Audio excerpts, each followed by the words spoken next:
पण ज्याच्या मनात समाधान आहे तोच खरा श्रीमंत आहे. समाधान हीच खरी संपत्ती आहे. 3. भक्ती मनातली असते. फक्त मंदिरात जाणं म्हणजे भक्ती नाही. भक्ती म्हणजे प्रत्येक क्षणी देवाची आठवण ठेवणं.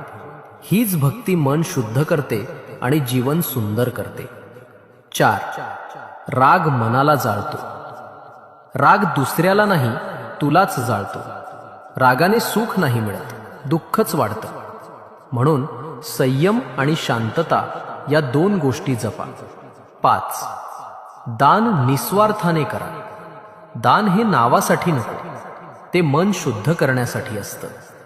जे दान कुणालाही न करता निस्वार्थाने केलं जातं तेच खरं दान आहे. 60. संकट म्हणजे परीक्षा. लोखंड तापलं की सोने होतं, तसंच संकट म्हणजे श्रद्धेची परीक्षा.